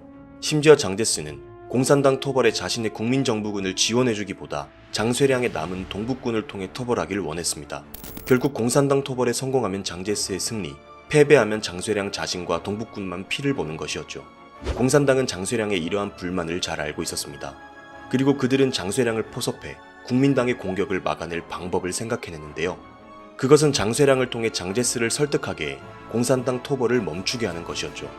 그리고 저우원라이를 대표로 한 공산당은 장쇠량을 만나 전투를 잠정적으로 중단하기로 협의합니다. 그리고 1936년 12월 장제스는 공산당 토벌군을 격려하고 지휘하기 위해 직접 산시성의 성도 시안을 방문합니다. 그리고 장쇠량은 지푸라기라도 잡는 심정으로 장제스에게 내전을 중지하고 공산당과 잠시 손을 잡은 후 일본과 맞서자고 제안하죠. 하지만 장제스는 그러한 장쇠량을 꾸짖고 강경하게 공산당 토벌이 먼저라는 입장을 고수합니다. 결국 대안이 없던 장쇠량과 서북군 사령관 양우청은 장제스를 억류하기로 결정합니다. 단 납치 과정에서 장제스에게 절대 발포하지 말 것, 절대 다치지 않게 할 것을 지시했죠. 1936년 12월 12일 새벽 4시경 장쇠량의 부하들은 장제스의 호위병들을 사살하고 장제스 납치를 시도합니다. 장제스는 발포 소리를 듣고 속옷 차림에 맨발로 도망갔죠. 하지만 장제스는 곧 동북군에게 발각되어 사로잡히는데요. 그렇게 장제스를 납치한 장쇠량은 8개의 구국 요구를 통해 장제스에게 합의점을 찾아내기 위해 노력합니다. 공산당과의 내전을 중지할 것, 그리고 애국운동으로서 항의를 전개할 것이 주된 내용이었죠. 하지만 장제스는 절대 받아들일 수 없다며 차라리 자신을 사살하라고 얘기합니다. 그만큼 공산당 토벌의 진심이었죠. 중국에서의 지도자 납치 사건은 전 세계를 들썩이게 했고 국민당 난징 정부의 간부들 중에서는 내심 장제스가 죽고 그의 빈자리를 차지하고 싶다는 속셈을 가진 자들도 있었죠. 그렇게 억류된 장제스와 협상하기 위해 공산당의 대표로 저우원라이가 참석합니다. 저우원라이와 장제스는 황푸 군관학교에서 근무하던 시절부터 인연이 있던 사이였고 장제스는 저우원라이가 공산당임에도 불구하고 그의 인품과 지도력을 내심 인정하고 있었습니다. 저우원라이는 항일의 중요성을 설명했고 공산당은 장제스를 중국의 지도자로 인정하고 있다며 설득하죠. 그리고 장제스의 부인이자 중국에서 손꼽히는 재력가의 딸인 숭메이링도 시안을 방문해 장제스의 석방을 강력히 요청합니다. 그렇게 12월 25일 여러 사람들의 노력 끝에 극적인 타협이 이루어집니다. 장제스는 문서에 서명하는 것은 끝까지 거부했고 구두로 공산당과 공동으로 항일 전선을 펼치겠다고 얘기하죠. 그렇게 장제스는 시안에서 납치된 지 2주 만에 풀려나게 됩니다. 그리고 장쇠량이 장제스를 납치한 이 사건을 시안사변 혹은 시안사건이라고 부릅니다.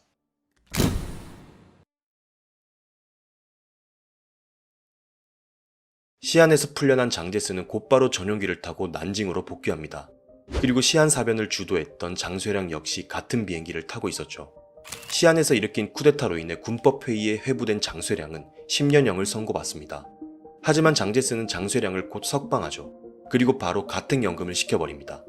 그렇게 국민당은 1937년 3월 홍군과 소비에트 정부의 해체, 공산주의 선전 중지, 국민당 정부의 지도를 받을 것 등을 조건으로 공산당과의 내전을 중지하고 공동으로 항일 전선을 펴겠다는 것을 약속합니다. 1927년 이후로 이어져온 두 당의 싸움이 잠정적으로 중단되는 순간이었죠. 그리고 1937년 7월 일본은 중일 전쟁을 일으킵니다. 그들은 중국 대륙을 통째로 삼킴으로써 아시아의 주인이 되어 대동아 공영권을 실현하길 원했죠. 그리고 국민당과 공산당은 2차 국공합작을 통해 본격적으로 일본과의 싸움에 돌입합니다. 1924년에 순원이 공산당원을 국민당으로 받아들이며 시작됐던 1차 국공합작은 3년 만에 깨졌었고 다시 10년 만에 재결합함으로써 두 당의 동상이몽이 시작되는 순간이었죠. 공산당의 홍군은 사령관 주더, 부사령관 펑더와이를 중심으로 팔로군이라는 새로운 이름을 부여받습니다. 공산당 소속이 아닌 국민당의 소속으로 편제된 것이죠. 물론 명목상 국민당의 소속이었고 실질적으로는 공산당의 통제하에 있었습니다. 그리고 대장정 이후 흩어져 있던 다른 홍군들도 신사군이라는 이름을 부여받으며 국민당군 편제로 들어갔죠. 즉 팔로군과 신사군이라는 이름으로 다시 태어난 구홍군은 항일이라는 명목하에 화베이 지역을 중심으로 소비에트 해방구를 설치하며 다시 한번 그들의 세를 확장하려 합니다. 결국 항일과 합작이라는 카드는 대장정 그리고 동정항일 실패 후 숨통이 끊어지기 일보 직전이었던 공산당을 재건하기 위해 국민당의 공격을 일시적으로 피하기 위함이었고, 마오쩌둥의 주된 목적은 일본과의 전쟁이라는 틈을 이용해 다시 한번 공산당의 근거지를 확장하는 것이었죠. 그리고 오래전부터 공산당 박멸이 소원이었던 장제스 역시 이러한 공산당의 의도를 잘 알고 있었습니다. 역시나 둘 사이의 평화는 절대 오래 갈 수 없었죠. 그리고 중일 전쟁이 한창이던 1941년, 결국 한남사변이라는 것을 계기로 두 당의 불편한 동거는 끝을 향하게 됩니다. 장쇠량이 벌인 희대의 인질극, 시한사변은 항일이라는 카드를 통해 10년을 공산당 박멸에 공을 들여온 장제스를 멈추게 했습니다. 더군다나 공산당의 숨통은 끊어지기 직전이었고 장제스는 마지막 한 발을 준비하고 있었죠. 이후 2차 국공합작을 통해 공산당은 구사일생했고 그들은 다시 한번 재기를 노립니다. 장쇠량은 장제스를 구금했다는 이유로 10년형을 선고받고 바로 석방되지만 이후 장쇠량은 무려 54년 동안 가택연금 당함으로써 정치적 생명은 완전히 끊어져 버리는데요. 다음 편에서는 2차 국공합작이 결렬된 후 다시 내전을 이어가는 두 당의 마지막 혈전에 관한 이야기입니다.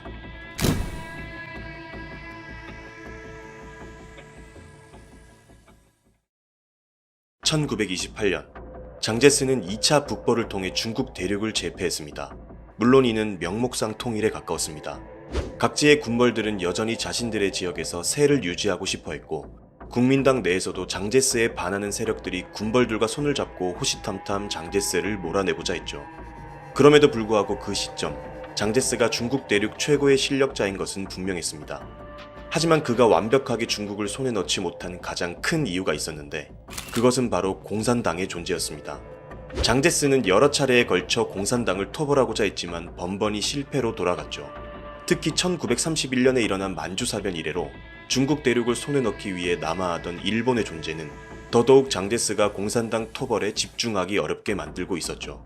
그리고 1930년대 중반, 공산당은 국민당을 피해 12,500km를 걸어서 도망간 대장정 이후 그 세가 축소되어 있었고, 장제스는 남은 공산당을 박멸해버리기 위해 마지막 한 발을 준비하고 있었습니다.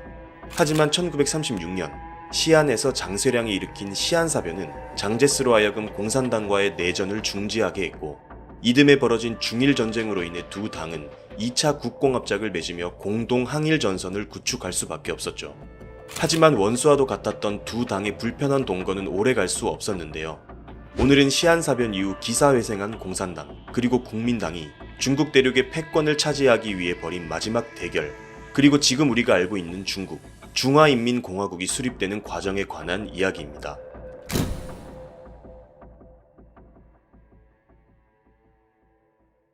(1937년 7월) 일본이 일으킨 루거우차오 사건, 일명 노구교 사건이 발생하며 무려 최대 3,800만 명이 사망한, 인류 역사에서도 손에 꼽을 만큼 인간의 광기를 뿜어냈고 많은 사람들이 희생된 최악의 전쟁, 중일전쟁이 발발합니다. 그리고 시안사변으로 인해 내전을 중단했던 국민당과 공산당은 2차 국공합작을 통해 공동 항일전선을 펼치기 시작하죠. 공산당의 홍군은 국민당의 소속으로서 팔로군과 신사군이라는 이름으로 다시 태어났습니다. 물론 이들은 명목상 국민당의 소속이었을 뿐 실질적으로는 여전히 공산당의 지위를 받고 있었습니다.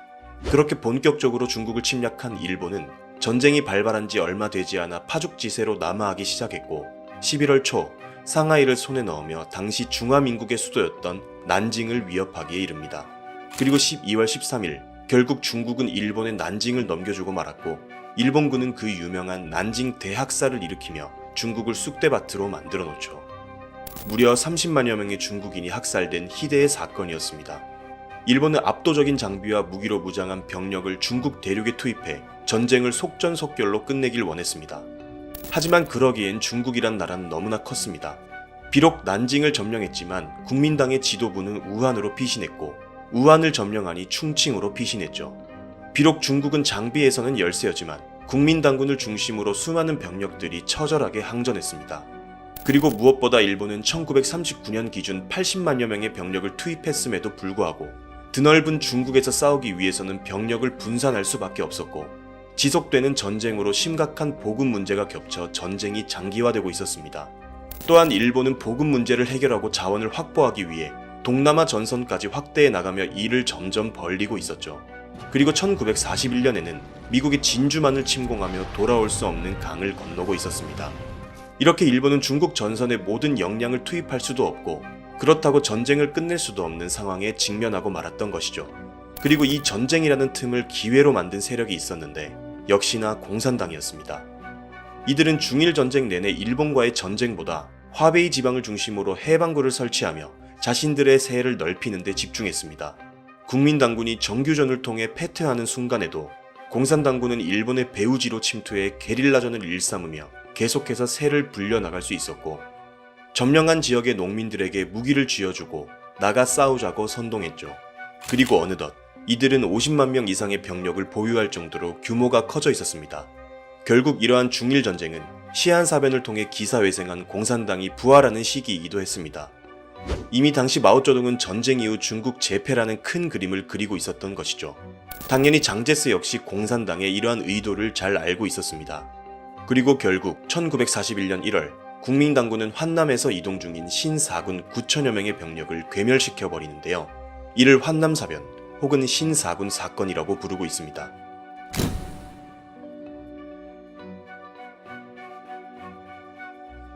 이러한 환남사변은 국민당과 공산당의 합작이 더 이상 지속될 수 없음을 암시하는 사건이었습니다. 공산당 내에서는 합작이고 뭐고 당장 장제스의 국민당과 다시 전쟁을 벌여야 한다는 목소리도 빗발쳤죠. 하지만 저우완라이, 류사오체와 같은 인물들은 중일 전쟁이 한창이니 일본과의 싸움이 먼저라며 후위를 기약하자고 합니다. 그리고 마오쩌둥은 이러한 환남사변을 오히려 기회로 삼습니다. 당시 국민당이 벌인 환남사변은 공산당과의 공동 항일 전선을 깨뜨린 행위라는 비난을 피할 수 없었습니다. 그렇게 공산당은 이러한 반장 민심을 활용해 자신들이 유일한 항일의 영웅이라며 선전했습니다. 그리고 민심을 활용해 공산당의 결집력을 강화시키고 괴멸되었던 신사군을 재조직하면서 오히려 이전보다 병력을 더더욱 늘릴 수 있었습니다. 그리고 1945년 잠자던 미국의 코터를 건드린 대가로 결국 히로시마와 나가사키에 원자폭탄이 떨어졌고 아시아 태평양을 쑥대밭으로 만들어 놓던 일본은 항복을 선언했습니다. 그리고 2차 세계대전의 종전과 함께 중국 내에서도 더 이상 국공 간의 내전을 중지하고 연립정부를 구성하자는 분위기가 조성되고 있었는데 특히 1946년 1월부터 전순국이었던 미국의 국무장관 조지 마셜의 주재로 국공 양측은 정치협의회를 열어 정부 구성, 군사 통합, 자유선거 등의 문제를 논의하며 휴전 합의에 도달합니다. 하지만 장제스와 마오쩌둥 그 누구도 속으로는 연립정부를 구성할 생각이 전혀 없었고 자신이 중국 대륙 전역을 차지하겠다는 야심으로 가득 차 있었습니다. 특히 장제스는 과거 20여 년을 공산당 박멸 하나만 보고 달려온 사람이었으며 공산당만 박멸한다면 중국 전체를 손에 넣게 되는, 다시 말해 꿈을 실현하기 위한 정말 단 하나의 마지막 퍼즐이었죠. 평화 교섭 중에서도 이미 국민당과 공산당 간의 충돌은 계속해서 일어나고 있었고 1946년 6월 불과 몇 달 전 열린 미국의 중재가 무색하게 국민당은 본격적으로 공산당의 통치하에 놓여있던 지역을 공격함으로써 다시 한번 두 당의 피비린내 나는 혈전이 벌어집니다. 일본과의 전쟁이 끝나자마자 또다시 중국인들끼리 내전 체제로 돌입한 것이죠.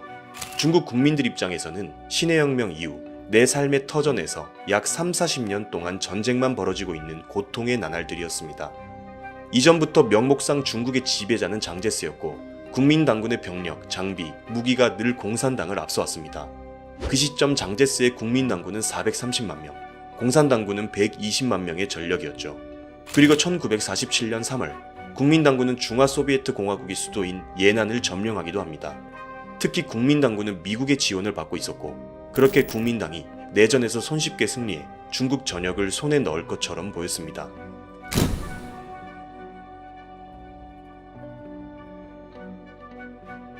그런데 국민당이 약 20여 년을 공산당과 내전을 벌이면서 놓치고 있었던 것이 하나 있었습니다. 그것은 바로 수억 명의 민심이었습니다. 공산당은 창당한 지 얼마 되지 않았던 1924년 국민당에 가입함으로써 세를 확장해 나갔던 1차 국공합작. 합작이 결렬되고 국민당이 공산당의 숨통을 끊어버리기 일보 직전까지 갔던 초공작전. 그리고 국민당군을 피해 무려 12,500km를 걸어서 도망갔던 대장정. 그 후 시안에서 일어난 장제스 납치 사건으로 국공 간의 내전이 중단되었던 시안사변. 그리고 일어난 중일전쟁과 2차 국공합작 등 이 모든 중국 현대사의 격변기 동안 단 한 번도 선정과 선동을 멈춘 적이 없습니다.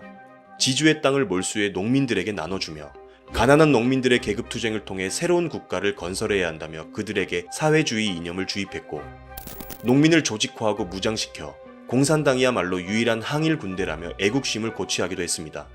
단 한순간도 그치지 않고 20여 년을 중국 민중들에게 그들의 당위성을 설파해왔고, 오랜 시간 차곡차곡 쌓은 민심은 국민당에 대한 전면전을 촉구할 수 있었던 씨앗이 된 것이었죠.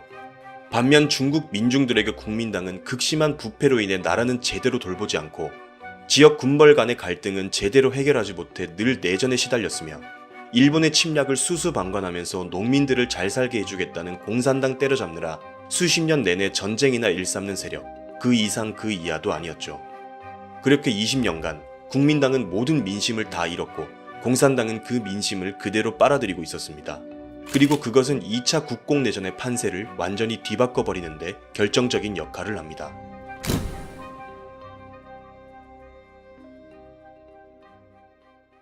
계속되는 내전으로 인해 급속도로 심각해진 인플레이션과 같은 문제들이 겹쳐 경제 역시 붕괴되고 있었습니다. 길거리에서는 수많은 민중이 굶어 죽어가고 있었죠. 이로 인해 집권당이었던 국민당에 대한 반기를 드는 민중운동도 덩달아 일어나기 시작했습니다. 결국 이러한 모든 것들이 어우러져 1948년 가을을 기점으로 국민당은 점점 힘을 잃게 되고 공산당 쪽으로 전세가 기울어지게 됩니다. 공산당은 만주를 전략적 요충지로 삼아 국민당과 전투를 벌였습니다. 동북 지역은 소련의 지원을 받으며 세력을 키울 수 있었던 중요한 지역이었죠. 1947년 하반기부터 공산당은 만주의 주요 지역에서 국민당군을 격파하더니 1948년 9월에서 11월 린비아오가 이끄는 공산당군이 랴오선 전투를 통해 선양, 지린, 창춘 등 주요 도시들을 점령함으로써 공산당이 동북 지역 전체를 장악해버립니다. 그리고 1948년 11월에서 이듬해 1월까지 공산당은 화이아이 지역에서 대규모 공세를 벌였고 국민당의 주요 방어선이 무너지며 상당수의 병력이 공산당에 투항했습니다. 이로써 중국 중부 지역 역시 공산당의 지배하에 들어갔죠. 그리고 비슷한 시점, 중국 북부의 베이핑, 텐진 지역을 두고 일어난 핑진 전투에서도 공산당이 승리했고, 이로써 중국 북부 역시 공산당이 장악해버리기에 이릅니다. 이제는 힘의 균형이 완전히 깨져버렸습니다. 그리고 1949년 4월, 공산당군은 양쯔강을 도하해 남부로 진격했고 4월 23일 중화민국 국민정부의 수도 난징을 점령합니다. 실질적으로 국민당 정부가 붕괴되는 순간이었죠. 연이어 5월에는 상하이를 점령했고 중부 및 남부 지역을 차례로 장악해 나갔습니다. 이로써 1927년부터 이어져온 국공내전의 최종 승자이자 중국 대륙의 주인이 가려졌고 그것은 바로 공산당이었습니다. 그리고 공산당과 중국의 가장 머리 꼭대기에는 민중 대다수를 차지하던 농민의 마음을 얻은 마오쩌둥이 자리했습니다. 그렇게 1949년 10월 1일 마오쩌둥은 베이징을 수도로 중화인민공화국을 수립하면서 국가 주석에 자리에 앉습니다. 이로써 지금 우리가 알고 있는 중국이라는 국가가 탄생한 것이죠. 그리고 그에 훨씬 앞서 이러한 중국을 잇게 한 당인 공산당이 있었고 공산당의 홍군, 즉 중국인민해방군이 있었습니다. 그래서 지금까지도 국가의 우선에서 이들의 정체성은 무려 1억 명이 가입해 있는 공산당으로부터 나온다고 하고 이러한 중국의 정치체제를 당국가체제라고 부릅니다. 결국 더 이상 중국 대륙 안에 남아있을 수 없었던 장제스는 1949년 12월 10일 타이완으로 탈출을 감행합니다. 이미 국공내전의 판세가 기울어지기 시작한 시점부터 장제스와 최측근들에 의해 계획되었던 탈출 작전으로 국부천대라고 부르는 사건이죠. 이로써 공산당은 장제스와 국민당을 완전히 대륙 밖으로 쫓아내버리게 되었습니다. 그리고 그 이후 장제스와 국민당은 타이완 섬에서 중화민국의 명맥을 계속해서 이어갑니다. 바로 우리가 알고 있는 대만이죠. 그리고 장제스는 1975년까지 대만의 총통을 역임하며 생을 마감합니다. 이로써 길고 길었던 국공내전이 끝나고 공산당의 집권 아래 새로운 중국이 탄생했습니다. 그런데 마오쩌둥은 어렵게 얻은 중국 땅에서 그 유명한 대약진 운동, 문화대혁명 등을 일으키며 중국을 수십 보 후퇴시켜 버리는데요. 이후 중국 개혁개방 정책의 설계자 덩샤오핑, 이어 등장한 장쩌민과 후진타오, 그리고 지금의 시진핑에 이르기까지 공산당과 중국의 현대사는 계속해서 이어져 오고 있습니다. 그리고 저희는 이번 영상을 끝으로 중국 근현대사 시리즈는 잠시 마무리할 예정입니다. 대약진 운동, 문화대혁명과 같은 내용들은 약 4년 전쯤 올려놓았는데 워낙 오래된 영상이다 보니 조만간 리뉴얼한 영상을 제작해 업로드하도록 하겠습니다. 늘 부족한 내용과 영상임에도 불구하고 아편 전쟁부터 약 3개월간 중국 근현대사 시리즈를 시청해주셔서 감사합니다. 일본 근현대사 시리즈로 찾아뵙겠습니다.